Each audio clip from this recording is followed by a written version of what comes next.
Il est 9h33 ce matin du 10 octobre et pour la première fois, on pose le pied sur le sol d'Hyperbore. Hyperbore, la fiction et l'utopie. Jour 1. Le voyage n'a pas été de tourpeau. Il y a 12 heures à peine, on était encore à Paris en train de faire nos derniers préparatifs pour le voyage. En plus de nos valises personnelles, il a fallu prendre tout le matos de prise de vue, de son, les ordis, enfin bref, tout ce qui serait utile au reportage. 4 heures d'avion depuis l'aéroport Charles de Gaulle, puis encore 6 de bateau, d'une sombre compagnie low cost. Le froid de l'automne nous a suivis jusqu'en pleine mer, et c'est seulement à l'aube, ce matin, en arrivant au large des côtes hyperboréennes, que son fameux climat chaud nous a réchauffé les os. Hyperbore, le dernier pays encore classé au rang Utopia 2000 par la communauté internationale. Après une nuit de traversée dans une mer déchaînée, on ne sait pas si c'est le bateau ou les conditions physiques hors du commun de ce pays qui nous font tourner la tête. Je ne vous apprends rien, ici, tout ou presque est plus beau qu'ailleurs. Les caractéristiques physiques et géologiques de ce territoire en font un lieu exceptionnellement favorable à la vie humaine, animale et végétale.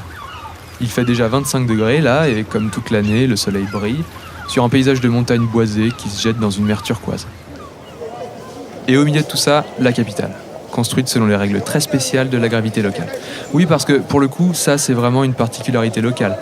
D'un endroit à l'autre, on marche au sol, sur le mur ou en l'air, selon la variation d'une gravité qui s'est structurée de manière totalement chaotique. On connaissait ce phénomène, mais le voir, c'est autre chose. Excusez-moi. Oui, bonjour, je suis votre guide. C'est moi qui vais vous accompagner aujourd'hui. Vous avez fait bon voyage ?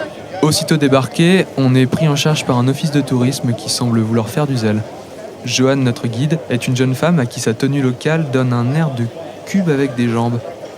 Pas de voiture ici, le tour du centre-ville se fera à pied, mais elle tient absolument à porter nos valises. Vous verrez, il y a beaucoup de monde dans les rues. Peu de gens travaillent ici. J'espère que vous aimez les gens. Moi, je n'aime pas les animaux. Dernièrement, on a réintégré les chiens à leur vie sauvage dans les montagnes. Mais ça arrive qu'on en croise un ou deux. Alors que des gens... Je sais pas si les hyperboréens sont tous comme elle. J'espère que non. Le mode de vie est élevé, mais les coutumes, elles, sont plutôt celles d'un village de campagne. On se déplace à pied, on connaît son voisinage, et à ce qu'on a pu apprendre pendant le trajet, le loisir principal d'un hyperborien est de manger en famille ou entre amis. La technologie a su se faire discrète dans les rues de la capitale. On la remarque cependant à la bonne couverture réseau 3G qui va nous permettre de Google Mapper nos déplacements facilement. On poursuit notre route au milieu de cette architecture débridée qui se tord au gré de la gravité. Tout est très coloré. Chaque pan de mur, chaque banc, chaque pot de fleurs est couvert d'une couleur différente. Les avenues sont vivantes, mais la foule n'y est pas dense, et des enfants jouent entre les jambes des passants. On emprunte une ruelle verticale, et le monde bascule, sans pour autant troubler notre équilibre. L'effet est saisissant. Les bâtiments tiennent de l'architecture antique, la pierre en est le matériau principal. C'est un amas géologique anguleux, d'où émergent fontaines et îlots de verdure. Dans ces structures lapidaires, les habitations et le mobilier urbain se font discrets, et laissent le champ libre au regard. Mais on n'est pas ici pour faire du tourisme. C'est vrai, on est là pour le boulot. Si on a été envoyé en Hyperbore, c'est pour réaliser un documentaire télévisé sur la place de la fiction dans une utopie. Le thème est plutôt intriguant, surtout quand on sait que justement dans ce pays, la fiction n'existe plus. Et ça pose un sacré paradoxe. En général, on considère que la qualité de la fiction produite par une société témoigne de la bonne santé intellectuelle de cette société.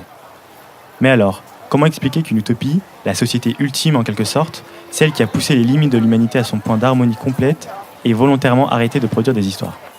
Pas par bêtise en tout cas, c'est évident. Donc, le cinéma, comme le théâtre, le roman et la télévision, ont disparu d'Hyperbore il y a tout juste 30 ans. De ce fait, l'image a perdu une large partie de son utilité et a peu à peu laissé place au son. Dans les rues, ni écran, ni affiche, rien que des haut-parleurs, et c'est la même chose chez les habitants. Et ainsi, c'est à l'occasion de ce 30e anniversaire que nous sommes envoyés dans ce pays sans fiction pour réaliser un documentaire sur la fiction. Le point de départ de notre recherche est le tout dernier film tourné en Hyperbore, À moitié vide. C'est un film intimiste dans lequel les membres d'une famille tentent de rester soudés en entretenant une empathie artificielle, créée par des problèmes factices montés de toutes pièces. Dans notre extrait, la situation se renverse lorsque le père flic tue accidentellement un homme pendant son service. Les siens lui jalousent ce vrai problème qui lui donne droit à une empathie sincère et qui marquera la fin de la concorde au sein de cette famille.